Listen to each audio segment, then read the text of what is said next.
Estamos llegando al final del libro y no solamente al final del libro. ¿Notaste cómo Moisés está llegando al final de sus días? En el versículo 13 dice Dios a Moisés: después de que hayas visto la tierra prometida, desde ese monte será el tiempo en que serás reunido a tu pueblo, como fue reunido tu hermano Aarón. Y estaba Moisés presente cuando Aarón partió, cuando Aarón murió, cuando fue reunido con su pueblo. Es Moisés el que le quitó las ropas y vistió al hijo de Aarón, Eleazar, como sumo sacerdote. Entonces Moisés sabe lo que va a suceder. Está a punto de terminar su vida. Pero para entender un poco el final de su vida, quisiera ver el primer encuentro que Moisés tuvo con Dios. Acompáñame a Éxodo. Mira todo lo que hemos recorrido con Moisés. Desde el momento en que él, apacentando las ovejas de su suegro, dice que llegó a Horeb. Mira lo que dice en Éxodo 3, versículo 2.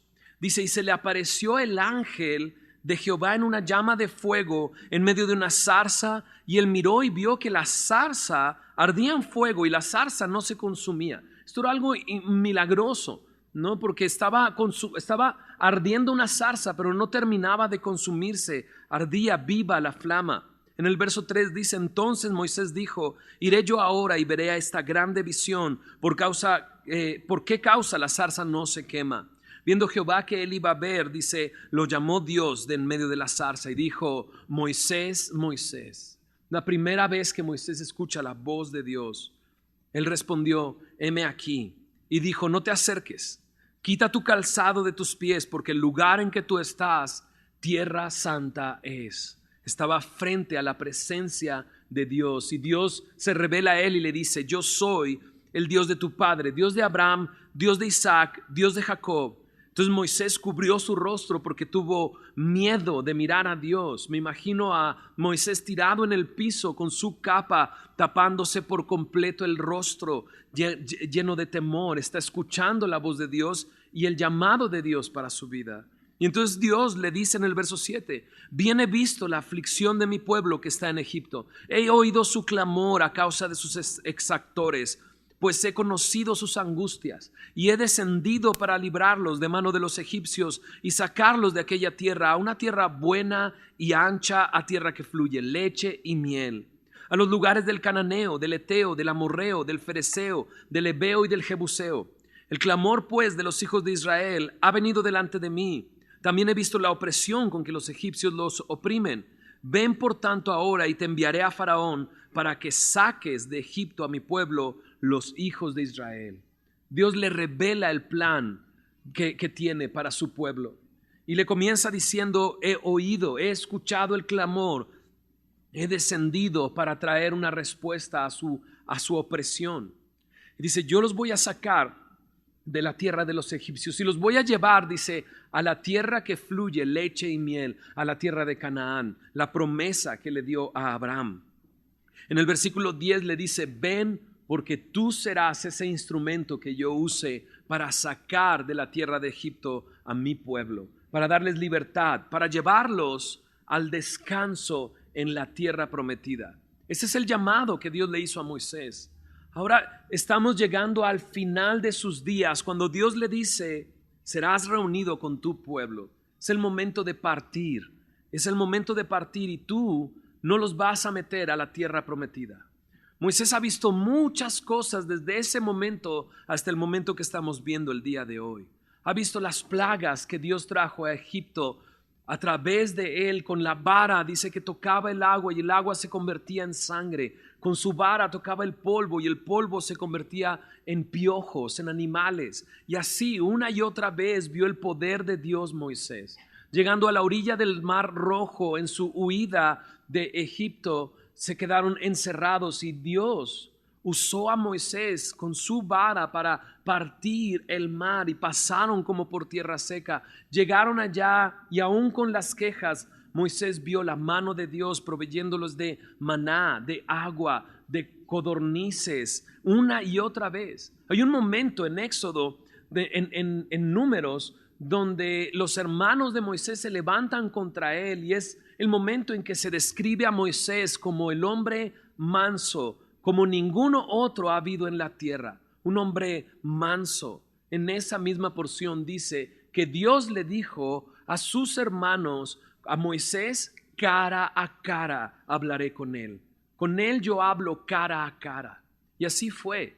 En el monte Sinaí, mientras todo el pueblo se quedó a las faldas del monte Sinaí, escuchando solamente truenos y grandes estruendos, lo que estaba escuchando Moisés era la ley de Dios, cómo Dios se la dictaba y cómo Dios le revelaba. Es a Moisés al que le revela el modelo del tabernáculo, le dice qué hacer, cómo hacerlo, cómo levantarlo, todo a Moisés.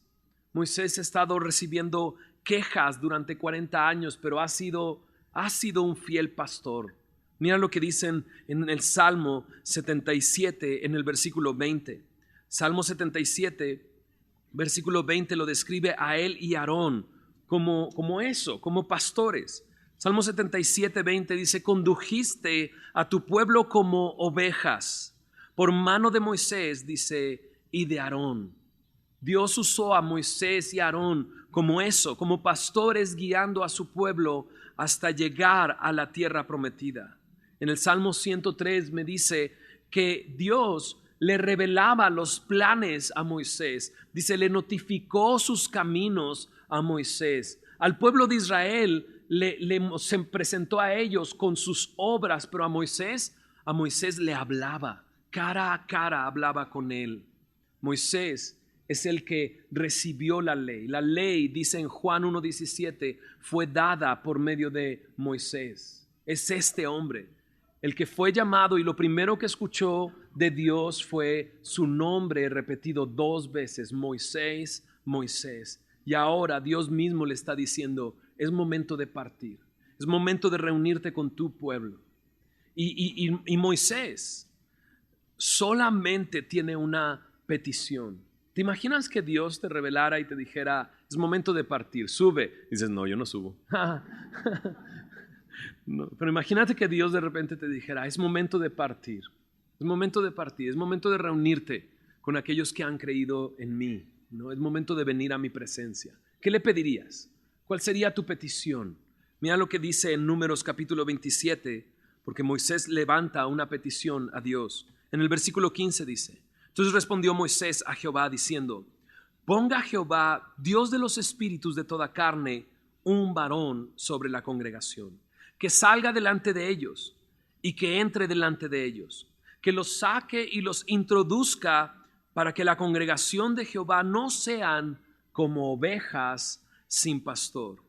La petición de Moisés es de un hombre, una persona, uno que los guíe, un guiador, uno que los apaciente. Eso es lo que Moisés está pidiendo. Está pidiendo un pastor. De hecho, el mensaje del día de hoy se llama así: un pastor.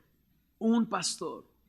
Lo que le está diciendo Moisés a Dios es un pastor que pueda llevarlos, un pastor que los saque y los introduzca, que vaya delante de ellos, que los introduzca a este lugar de reposo, a esta tierra que fluye leche y miel.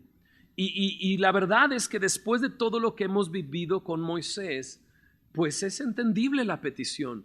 Moisés conocía a este pueblo, ¿no? Y lo conocía muy bien.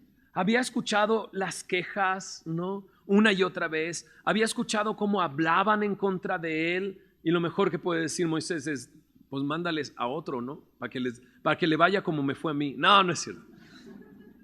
Llévalos, porque necesitan de alguien que los guíe. O sea, estando yo entre ellos, han vivido todo esto. Necesitan a alguien que los introduzca a la tierra que fluye leche y miel. Pero Moisés también sabe su condición. Sabe que ha sido rebelde. Sabe que golpeó 2 veces esa piedra mostrando mal a Dios, ¿no? Mostrando al pueblo un Dios que no estaba enojado con su pueblo, sino que estaba dispuesto, aún con sus quejas, a traerles el agua que necesitaban. Pero él, siendo rebelde, evitó, o siendo rebelde, ahora no puede entrar a la tierra prometida. Entonces Moisés, viendo al pueblo, entendiendo quién era el pueblo, entendiendo su limitación y lo que acaba de decirle Dios, es el momento de partir. Moisés pide un guiador, alguien que los apaciente, que no anden como ovejas sin pastor. Porque Moisés sabe y conoce también la promesa de Dios. Dios prometió meterlos a la tierra prometida, pero ve la necesidad. Ve la necesidad del pueblo de que alguien vaya delante de ellos, que alguien los guía, que no permita que se dispersen, que los lleve al descanso, al alimento, que los lleve a la tierra prometida.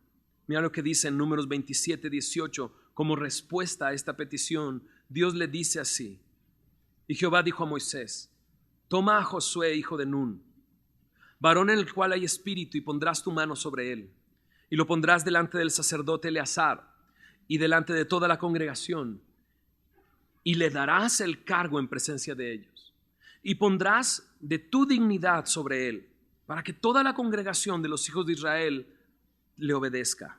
Él se pondrá delante del sacerdote Eleazar, y él le consultará por el juicio de Urim delante de Jehová. Por el dicho de él saldrán, y por el dicho de él entrarán, él y todos los hijos de Israel con él, y toda la congregación.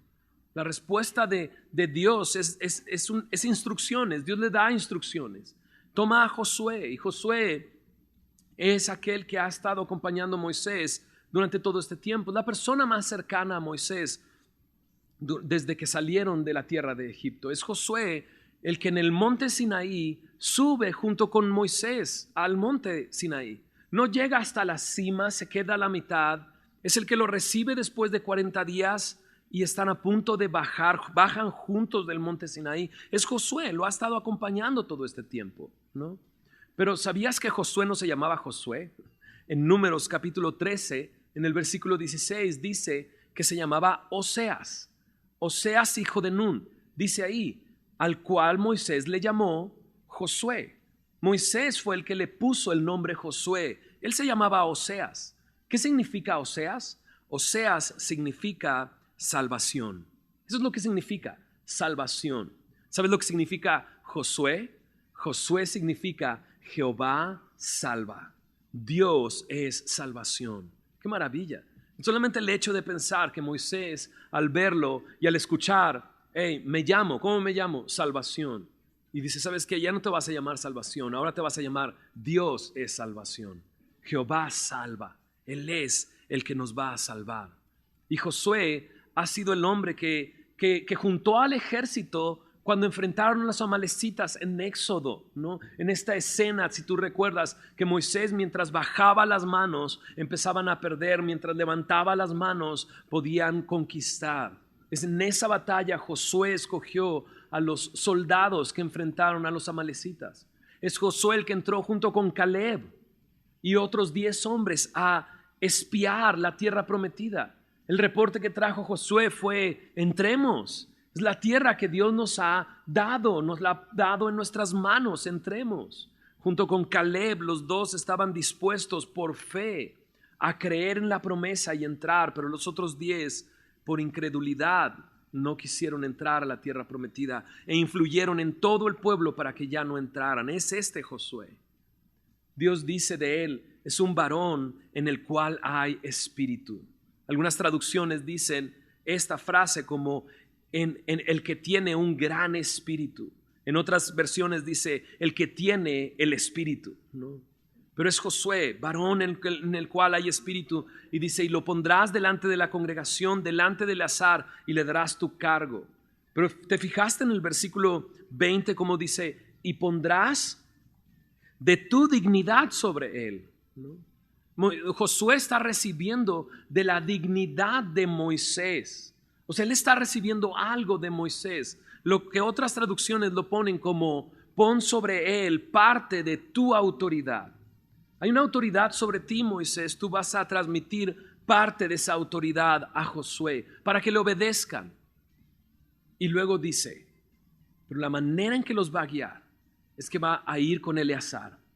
Y Eleazar, a través del juicio del Urim y Tumim, eran 2 rocas que tenían dentro del efod los sacerdotes. Y cuando querían consultar algo con Dios, sacaban una de esas piedras y dependiendo cuál de ellas salían, decían, sí, vamos a hacerlo o no vamos a hacerlo. Josué no iba a hablar con Dios cara a cara. Dios no le iba a hablar a Moisés de esa manera. Dios se iba a revelar a través del sacerdote Eleazar. No es un Moisés. Y no va a ser como Moisés. Es más, deja decirlo, nunca habrá alguien como Moisés. De hecho, hasta el tiempo de Jesús se conocía y se esperaba el regreso de el profeta como Moisés. Y le preguntaron a Jesús, ¿eres tú el profeta? Todo el tiempo estuvieron esperando esto, pero Josué no es como Moisés, ni será como Moisés. Nadie será como Moisés. Moisés es distinto. Moisés, o sea, imagínate, está al final de sus días y Dios le dice, ¿no? Asómate a la tierra prometida, pero no vas a entrar. ¿Qué dirías tú? ¿Qué diría yo? No dice, pues me voy, ahí se ven, ¿no? A ver quién los mete, ¿no? O sea, yo no puedo entrar, ni modo, ¿no? Pero a ver cómo le hacen. No, Moisés tiene una carga por este pueblo, está interesado y pide un pastor, alguien que los guíe, un guiador, alguien que los apaciente y los meta a la tierra prometida. Y mira lo que sucede en el verso 22 y 23. Moisés hizo como Jehová le había mandado. Tomó a Josué, lo puso delante del sacerdote Eleazar y de toda la congregación, y puso sobre él sus manos y le dio el cargo, como Jehová había mandado por mano de Moisés. Y ahí está ahora Josué, ¿no? Con sus piernitas temblando, con sus rodillas golpeándose una a otra, ¿no? ¿Te imaginas a Josué ahora habiendo recibido esta autoridad y esta responsabilidad?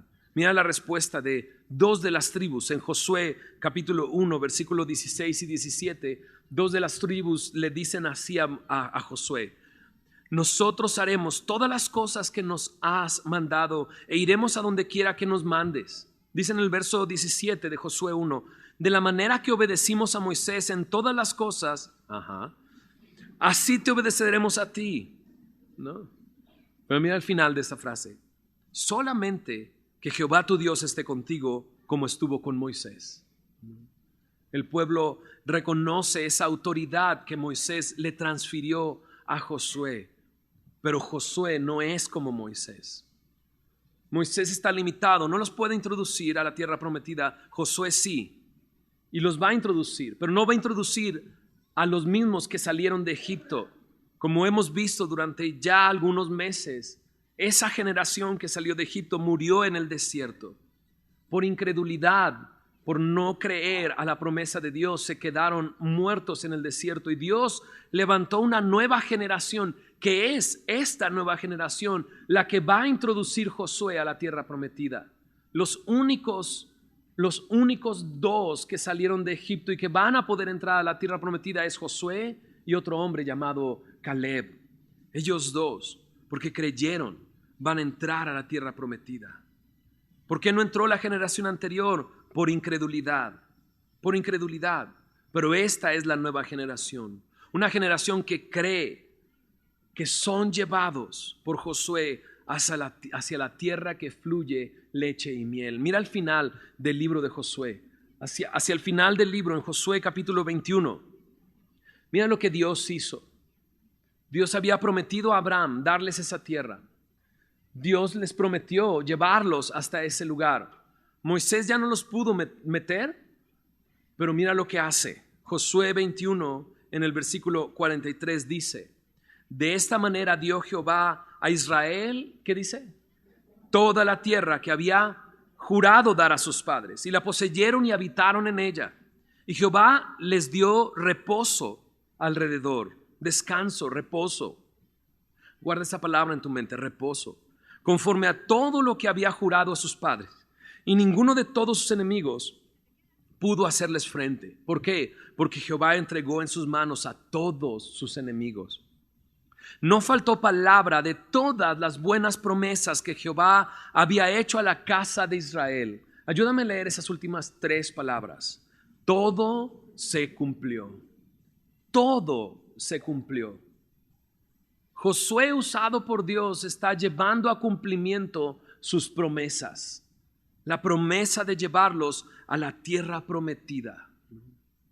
Números capítulo 27 concluye ahí, ¿no?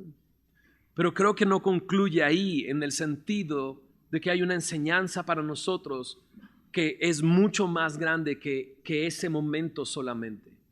Entonces este momento es muy interesante dentro de la historia del pueblo de Israel. Es el momento en que Moisés dice, Josué los va a introducir. Es el que Dios ha puesto para hacerlo. Yo ya no puedo ir más allá de este lugar, ¿no? Y es un punto culminante, pero ahí no culmina, sino que continúa. Porque yo creo que Moisés, al decir alguien que los guíe, alguien que los apaciente, está mirando a futuro, aquel que es nuestro Salvador, aquel que es nuestro buen pastor. En Colosenses 2:17 dice, esto es sombra de lo que había de venir, pero el cuerpo es de Cristo. Y creo definitivamente que en esta historia Moisés representa la ley, Josué representa a nuestro Salvador Jesucristo. De hecho, tienen el mismo nombre. Jesús y Josué es exactamente el mismo nombre. Josué significa Dios salva, Jehová salva. Jesús significa Jehová salva. Es exactamente el mismo nombre. Y creo que esto simplemente es un tipo de algo que en muchos de nosotros ha sucedido y quizás en otros no ha pasado aún. Encontrar descanso y paz con nuestro Dios. Mira lo que dice en Hebreos. Acompáñame al libro de Hebreos, casi al final de la Biblia, ¿no? Previo a Apocalipsis y algunas cartas que están por ahí. En Hebreos capítulo 3, el escritor de Hebreos utiliza esto que acabamos de ver, o este tema que estamos viendo, para hablarnos a nosotros, para hablarle a todo creyente. En Hebreos 3, capítulo 3, versículo 16 dice así: ¿quiénes fueron los que habiendo oído le provocaron? ¿No fueron todos los que salieron de Egipto por mano de Moisés? Está hablando de esta generación que salió de Egipto. ¿Y con quién estuvo él disgustado 40 años? ¿No fue con los que pecaron, cuyos cuerpos cayeron en el desierto? Esa generación que salió de Egipto murió en el desierto. Verso 18. ¿Y a quiénes juró que no entrarían en su reposo, sino aquellos que, ¿qué dice? Desobedecieron. Y vemos, dice que no pudieron entrar a causa de ¿qué? Incredulidad. Aquí estas dos palabras se funden. Incredulidad es igual a desobediencia. Desobediencia es igual a incredulidad. Desobedecieron, no creyeron a Dios, sus cuerpos se quedaron en el desierto. Dijo Dios, no entrarán en mi reposo. No entrarán en mi reposo. Pero la escena que acabamos de ver vimos a Josué siendo levantado por Dios para introducirlos al reposo. De hecho, ya leímos Josué 21 y me dice que Dios cumplió todo y les dio el reposo que había prometido. Pero mira lo que dice en el verso 1 del capítulo 4 de Hebreos. Dice, temamos pues, no sea que permaneciendo aún la promesa de entrar en su reposo, algunos de vosotros parezcan no haberla alcanzado. Porque también a nosotros se nos ha anunciado la buena nueva como a ellos, pero no les aprovechó el oír la palabra por no ir acompañada de, ¿qué dice? Fe en los que la oyeron.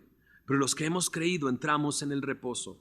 De la manera que dijo, por tanto juré en mi ira, no entrarán en mi reposo, aunque las obras suyas estaban acabadas desde la fundación del mundo. El escritor de Hebreos entonces nos habla a todos nosotros, a todos los creyentes, y dice, temamos, porque la promesa de entrar a su reposo todavía está vigente. Y dices, no, pero ya se cumplió. O sea, Josué los introdujo y Dios les dio el reposo. No es así. Pero entonces el escritor de Hebreos comienza a decir, a ellos les anunció una buena nueva, pero ellos no entraron porque porque escucharon, pero no fue acompañada la palabra con fe. Por incrédulos quedaron en el desierto y no entraron en el reposo. Pero de repente el escritor de Hebreos nos dice, pero nosotros hemos creído y hemos entrado en el reposo. Y entonces dices, pues no entiendo, ¿no? Pues ese era el reposo, o cuál era el reposo, ¿no? Porque si ya Josué metió al pueblo en el reposo, ¿Cómo que ahora hay un reposo para nosotros? Pues sí, lo hay. De hecho, la promesa de Abraham desde el principio, la promesa que Dios le hizo a Abraham desde el principio era esa, que que Dios le iba a dar a él una nación grande, que le iba a dar la tierra de Canaán para que habitara. Pero también le dijo, y en ti serán benditas todas las familias de la tierra. Todas las familias de la tierra serán benditas a través de ti, Abraham. Y ahora el escritor de Hebreos abre el panorama y dice, hay un reposo para nosotros y aquellos que hemos creído hemos entrado en ese reposo. ¿Cuál es ese reposo? En el versículo 6, entonces, el escritor de Hebreos del mismo capítulo 4 dice en el versículo 6, por tanto, puesto que falta que algunos entren en él y aquellos quienes primero se les anunció la buena nueva no entraron por causa de desobediencia, otra vez determina un día. ¿Cuál es ese día? ¿Qué dice ahí? Hoy. Hoy, diciendo después de tanto tiempo por medio de David, como se dijo, si oyeres hoy su voz, no endurezcas vuestro corazón. El escritor de Hebreos entonces dice, hoy es un buen momento para entrar en su reposo. ¿Y por qué dice que hoy? Porque David repitió estas mismas palabras. David, el rey David, que ya viviendo en Jerusalén, ya viviendo esa parte del reposo, él habla de otro reposo y les dice, hoy, si oyes hoy su voz, no endurezcas tu corazón hoy. Y el escritor de Hebreos, al ver esto, al ver que Josué los introdujo, entraron en el reposo, pero después de muchos años David habla de entra a su reposo hoy, no endurezcas tu corazón si oyes hoy su voz. Entonces el escritor de Hebreos dice, hay otro reposo. Mira lo que dice en el versículo 8 de Hebreos capítulo 4. Porque si Josué les hubiera dado el reposo, no hablaría después de otro día. Por tanto, queda un reposo para el pueblo de Dios, porque el que ha entrado en su reposo también ha reposado de sus obras como Dios de las suyas. Procuremos, pues, ¿qué dice? Entrar en aquel reposo, para que ninguno caiga en semejante ejemplo de desobediencia. Dijimos que desobediencia es igual a ¿qué? Incredulidad. Ahora hay un reposo, dice. Ahora hay este reposo. Y Josué los introdujo, pero si hubiera sido completo el reposo que Dios les había dado al meterlos a la tierra prometido, no hablaría de otro reposo. Pero ahora está hablando de otro reposo. Y creo que aquí se desprende este hecho de quién es Jesús para nosotros y quién es Jesús para todo aquel que cree. En Hebreos capítulo 5, solamente mira estos dos versículos. Un capítulo más adelante, verso 9 y 10. Dice, y habiendo sido perfeccionado, 8 y 9. Y aunque era hijo, y ahora está hablando de Jesús, dice, y aunque era hijo, por lo que padeció aprendió la obediencia. Y habiendo sido perfeccionado, vino a ser autor ¿de qué? De eterna salvación para todos los que le obedecen. Y dijimos que obedecer es creer. Desobediencia es incredulidad, obediencia es creer. Para todo aquel que cree, Jesús es autor de eterna salvación. ¿Recuerdas el nombre de Josué? Dios es salvación. Jesús se convierte en autor de eterna salvación. Cuando escucho a Moisés diciendo, alguien que les guíe, un guiador, alguien que los guíe, alguien que los apaciente, que no sean como ovejas sin pastor. Definitivamente haya un cumplimiento en Josué, pero creo que Moisés está hablando mucho más allá de solamente Josué. Moisés es el que recibió la ley por completo. Y al recibir la ley, o sea, imagínate, tú y yo conocemos los 10 mandamientos, solamente los 10 mandamientos los pones ahí, los lees y dices, imposible, ¿no? Esto es imposible. ¿Quién puede encontrar salvación a través de cumplir esto? Es imposible. Aun cuando decida el día de hoy cumplirlos, ¿y qué voy a hacer del resto de mi vida que todo el tiempo he roto estos mandamientos? Alguien diría, no, yo nunca he cometido uno de esos pecados. Ya cometió uno, es un mentiroso, ¿no? Dice en los 10 mandamientos, no mentirás, ¿no? No dirás falso testimonio. y estás dando un falso testimonio de ti mismo. Cuando Moisés está hablando de eso, yo creo que tiene su mirada puesta mucho más allá. Una mirada puesta mucho más allá. En Hebreos capítulo 13, en Juan capítulo 1, verso 17, recuerdas que lo mencioné hace unos momentos. En Juan 1, en el verso 17, me dice, pues la ley por medio de Moisés fue dada. La ley vino por medio de Moisés. Pero mira lo que dice el resto del versículo. Pero la gracia y la verdad vinieron por medio de Jesucristo. ¿No estás agradecido con Dios por su gracia, por la verdad que han venido por medio de Jesucristo? Si esto no hubiera sucedido, estaríamos muertos en nuestros delitos y pecados. Él vino y se convirtió en el autor de eterna salvación. O sea, si puedes mirar en la Escritura a alguien y identificarlo como pastor, ¿es a quién? A Jesucristo. En Hebreos 13:20, el escritor de Hebreos lo menciona como el gran pastor de las ovejas.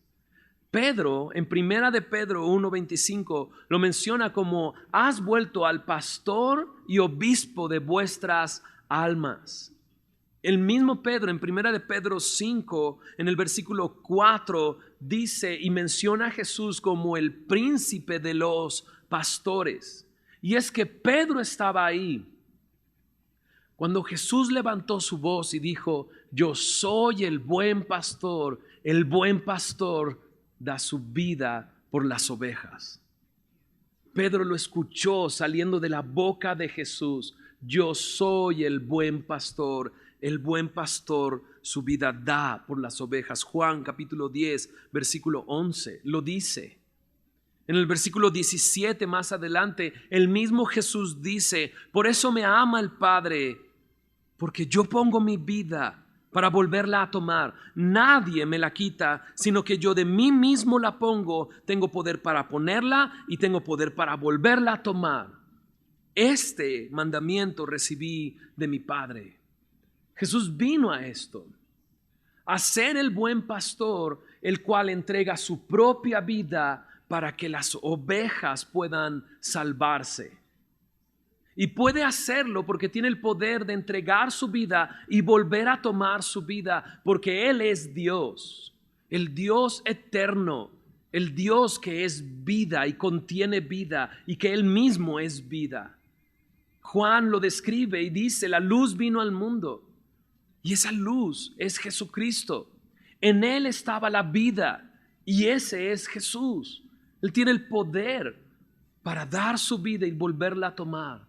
El único que podía ir a ese madero teniendo forma de hombre y siendo un siervo, fue a la cruz a cargar el precio de todos nuestros pecados. En la cruz del Calvario, Él pagó nuestros pecados, fue sepultado y resucitó y está vivo. Él dijo, yo soy el buen pastor. En Mateo capítulo 2, verso 16, versículo 6, los magos del oriente vienen buscando al Mesías, vienen buscando al rey de los judíos que había nacido, dicen ellos. Y cuando llegan con Herodes, Herodes manda llamar a todos los escribas, ¿no? Los estudiosos de la ley, para decirles, oye, ¿dónde dice la escritura que iba a nacer el Mesías? En Mateo capítulo 2, en el versículo 6, le traen el texto y les dicen, está escrito por el profeta esto, y tú, Belén, de la tierra de Judá, no eres la más pequeña entre los príncipes de Judá, porque de ti saldrá un guiador que apacentará a mi pueblo Israel. Este es Jesús, el guiador, el pastor. ¿Qué era lo que pidió Moisés? Un pastor, autor de eterna salvación. ¿De qué reposo me está hablando entonces? Aquellos que hemos creído en el Señor Jesús sabemos que no hay otro nombre en quien pudiéramos ser salvos. No hay otro en quien haya salvación, solamente en Jesucristo. Cuando dijimos hace unos momentos, Josué no es Moisés. Josué no es Moisés. No, nadie será como Moisés. Nadie llegará a Moisés. vendrá uno que es mucho más grande que Moisés, el Hijo de Dios, para pagar nuestros pecados y convertirse en nuestro pastor, el pastor y obispo de nuestras almas, el gran pastor de las ovejas, nuestro Salvador, nuestro Señor, autor de eterna salvación. Aquellos que hemos creído en Él, creemos lo que Romanos 5:1 dice: justificados pues por la fe. ¿Por qué? Porque creímos, ¿no? Porque creímos, hemos sido justificados pues por la fe. Tenemos, ¿qué cosa? Paz para con Dios. ¿Por medio de quién? De nuestro Señor Jesucristo. Ahora tenemos el reposo. Ahora tenemos paz con Dios.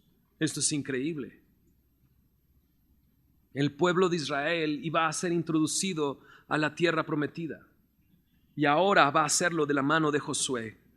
No de la mano de Moisés, solamente de la mano de Josué.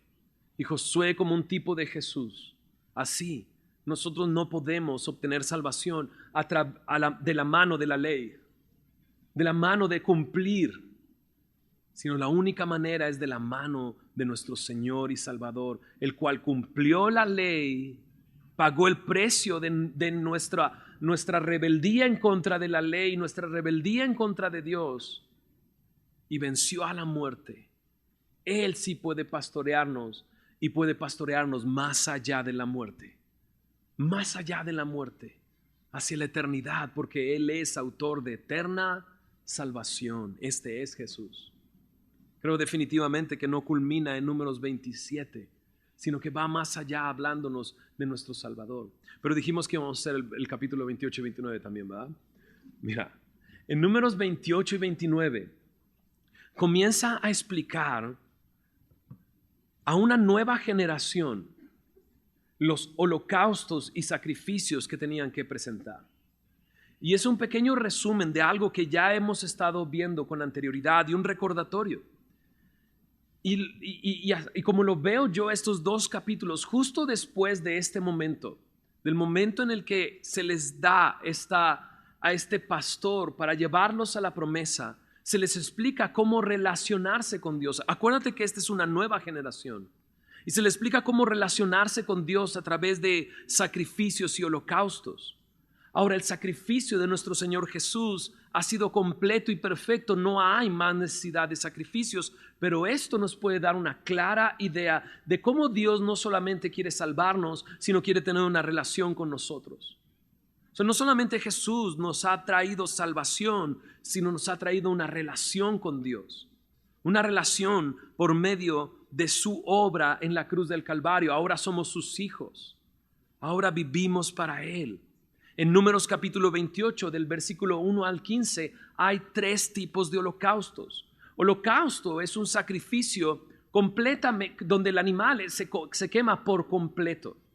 Y tenía el destino de ser olor grato delante de Dios, agradar a Dios cada uno de estos sacrificios. No los vamos a leer, te los voy explicando. Hay ciertos detalles en estos 2 capítulos que llaman mucho la atención. Primero, estos primeros 15 versículos me hablan de tres tipos de holocaustos. Mira lo que dice el versículo 2 de Números 28. Dice: manda a los hijos de Israel y diles: mi ofrenda, mi pan con mis ofrendas encendidas en olor grato a mí, guardaréis ofreciéndomelo, ¿dice qué? A su tiempo. Y entonces empieza a describir los tiempos. El primer holocausto tiene que ver con el cada día, ¿no?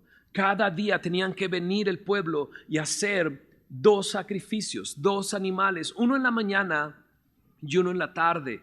Este sacrificio se tenía que hacer continuamente, todos los días, una relación diaria. Luego en el versículo 9 me habla del día de reposo, el sábado. El sábado tenía que venir y presentar otro sacrificio. Y este sacrificio era una vez a la semana, se convertía en una relación semanal, no solamente diaria, sino semanal. Lo interesante es que me dice: ese día del día de reposo presentarás tu sacrificio diario y además el del día de reposo.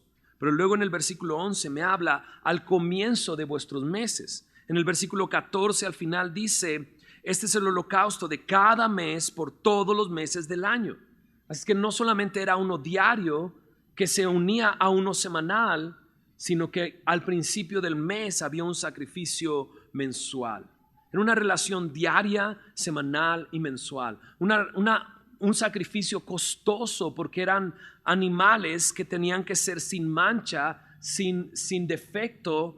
Era costoso, que tomaba tiempo en las mañanas, en las tardes, en los sábados, al principio del mes. Que personas tenían que trasladarse hasta el lugar, hasta el templo para hacer sus sacrificios. Se requería una inversión de tiempo y de esfuerzo, incluso económico. ¿Qué hay para nosotros aquí? Mi relación con Dios debe de ser parecido a esto, definitivamente. Mi relación con Dios debe ser algo diario. El salmista en el Salmo 5, en el versículo 3 dice: de mañana oirás mi voz, de mañana te buscaré, dice, me presentaré delante de ti, dice, y esperaré de mañana. Mi relación con Dios tiene que ser una relación diaria. Ahora que ya Él es mi Padre, yo soy su hijo, necesito entablar una relación estrecha con Él. Él quiere hablarme, Él quiere dirigirme, Él quiere aconsejarme, Él quiere ser mi pastor. Él es el buen pastor. Y no hay manera de aprender a conocer su voz si no estoy diariamente con Él. Las ovejas oían la voz de su pastor y le seguían. Y Jesús dice: mis ovejas conocen mi voz y me siguen. Así diariamente mi relación tiene que ser con el Señor. En el Salmo 63, versículo 6, me dice: cuando me duermo en el lecho, en mi cama, dice, cuando medito en ti en las vigilias de la noche. Este es un buen ejemplo para mi relación con Dios diaria, de mañana y de noche, buscando al Señor. Pero ¿qué me dices de una relación semanal? No nos vemos cada semana por acá, ¿no? ¿Y qué tiempo? ¿Qué maravilla de tiempo? Venir y adorar a Dios juntos como iglesia. Venir y conocer a Dios. Venir y escuchar su voz. Cada semana nos reunimos. Algunos vienen más de una vez a la semana, ¿no? Porque vienen a un discipulado, vienen a alguna otra reunión, a la reunión de los miércoles, y estamos creciendo, aprendiendo y conociendo a nuestro Dios, relacionándonos con Él de una manera corporal como iglesia. Y requiere de que te traslades acá, ¿no? Es que para los que están viéndonos en internet tienen que, no es cierto. Se trasladan hasta acá, traes a tus hijos, los dejas en Club Semilla, salen de Club Semilla porque aprendieron de la palabra, ¿no? Y de repente sacan de onda, es que nos dijeron esto, y tú decides, no sé, papá, me lo dijeron de la Biblia, ¿no? Y dices, ok, le están enseñando la palabra de Dios a mis hijos. Es un tiempo de comunión y de conocer a nuestro Dios que es semanal. La Biblia me dice, no dejando de congregarse, como muchos lo tienen por costumbre. El versículo anterior a ese, Hebreos capítulo 10, versículo 24, dice: considerémonos unos a otros para estimularnos al amor y a las buenas obras. Esto es el tiempo que vivimos semanalmente. Nos estimulamos a amarnos unos a otros, a poner por obra lo que Él nos ha enseñado, a vivir para Él. Pero también, ¿qué me dices de algo mensual? Nosotros como iglesia hacemos algo que es mensual, que solamente sucede 12 veces al año, y es la celebración de la Cena del Señor. Y lo hacemos así, decidimos desde hace mucho tiempo hacerlo una vez por semana, que tuviéramos y pusiéramos un tiempo para recordar su sacrificio, que no fuera semanalmente para convertirlo en una rutina, sino que fuera un momento de reflexión y meditación, y lo hacemos una vez por mes. ¿Y no es increíble ese día, no? El venir y recordar juntos, partir el pan, juntos tomar la copa, recordando que esto mismo lo hacían los creyentes desde la antigüedad, desde el inicio de la iglesia. Recordaban el sacrificio de nuestro Señor Jesucristo, una relación diaria, semanal, mensual con el Señor. Qué gran ejemplo. Pero luego, a partir de Números capítulo 27, en el versículo 16 en adelante, comienza a describir algunas de las fiestas que el pueblo de Israel celebraba durante el año y que les recordaban ciertos eventos que habían sucedido en la vida del pueblo de Israel, y que les volvían a recordar que fue Dios el que hizo la obra, ¿no? En Números capítulo 28, en el versículo 16, comienza con la Pascua. La Pascua la celebraban para recordar cómo el juicio de Dios pasó por encima. Eso es lo que significa Pascua, pasar por encima. El juicio de Dios pasó por encima de sus casas porque ellos obedecieron a Dios trayendo un cordero y su sangre la pusieron en los postes y en el dintel de la puerta, y de esa manera Dios sabía de cada casa y cómo pasaba el juicio por encima de ellos, y lo celebraban cada año. Esta fiesta a nosotros nos recuerda una cosa: Jesucristo es nuestra Pascua. Él es el Cordero de Dios. Él fue el que recibió el castigo de nuestra paz sobre Él, para que nosotros no fuéramos juzgados. Él recibió el castigo para que nosotros no recibiéramos ese castigo. Él es el Cordero de la Pascua, nuestro Cordero Pascual. Luego en el versículo 26 aparece, dice ahí, el día de las primicias. Este día se reconocía la provisión de Dios. Era un momento para que el pueblo trajera de las cosechas. Era el primer día de la cosecha, recogían y traían a Dios. Era un momento de reconocer: tú eres nuestra provisión. ¿Y qué nos recuerda esta fiesta? Nos recuerda la provisión de Dios de un Salvador. Él es el que ha enviado a su propio Hijo a morir por nuestros pecados. Si nosotros tenemos eterna salvación, es porque el Padre ha enviado a su Hijo para que todo aquel que en Él cree no se pierda, mas tenga vida eterna. Él es la provisión. Cuando Abraham está a punto de sacrificar a Isaac, Dios le pregunta a su hijo Isaac: ¿y dónde está el cordero? Dice: Dios se proveerá. Y Dios se proveyó del sacrificio perfecto y completo para el descanso de nuestras almas, para que nosotros tuviéramos salvación y paz.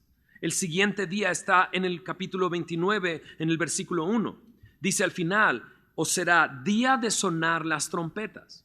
Este día marcaba el inicio de la fiesta de los tabernáculos, y al sonar las trompetas era como una señal real, como reconocían que Dios es el Rey. ¿Y qué nos recuerda esto? Sino que Jesús es el Rey de reyes y Señor de señores. Él es el descrito como su reino no tiene fin. Su reino es para siempre, desde ahora y para siempre. En Isaías 9, versículo 7 dice: el imperio y la paz no tendrán límite con Jesús. Él es el Rey de reyes y Señor de señores. En el versículo 7 del capítulo 29 dice: a los 10 días de este mes se convertía el día en el día de expiación, Yom Kippur. Era el día en que se sacrificaba por el pueblo un animal, y la sangre se introducía hasta el lugar santísimo para cubrir el pecado del pueblo. Así la Biblia me dice que Jesús, en 1 de Juan 4:10, nos dice que nosotros le amamos porque Él nos amó a nosotros y envió a su Hijo como propiciación por nuestros pecados. Eso es expiación, para expiarnos. Él es nuestra expiación y nos recuerda eso. Y por último, en el versículo 12 comienza la semana en la que el pueblo tenía que vivir en tabernáculos, en tiendas. No vivían en sus casas, salían al patio, ponían una tienda y metían a sus hijos ahí. Una muy buena oportunidad para decir: ¿sabes qué? Esto es lo que nuestros padres vivieron. Vivieron en el desierto porque venían a esta tierra. Y hoy tenemos esta tierra, pero en realidad recordaban cómo habían vivido en tiendas el tiempo en el desierto. ¿Y qué me recuerda a mí eso? Me recuerda que yo soy en esta tierra peregrino y extranjero, que yo no soy de este mundo, que no, mi ciudadanía no está aquí, mi ciudadanía está en los cielos. Me recuerda que Jesús dijo esto: en la casa de mi Padre muchas moradas hay. Si así no fuera, yo lo hubiera dicho: voy pues a preparar lugar para vosotros. Y si me fuere y os preparare lugar, vendré otra vez y os tomaré a mí mismo, para que donde yo estoy también vosotros estéis. Jesús prometió ir a preparar un lugar para nosotros, un hogar para nosotros. Este no es nuestro hogar. Esto solamente es camino a casa, un día llegaremos a casa con nuestro Dios y le veremos cara a cara. Esta fiesta de los tabernáculos nos debe recordar eso. No somos de este mundo. El Señor está preparándonos un lugar y un día vendrá por nosotros para que nosotros también estemos donde Él está por la eternidad, porque Él es el autor de eterna salvación. Él es nuestro Dios. Y listo, 28 y 29, vámonos.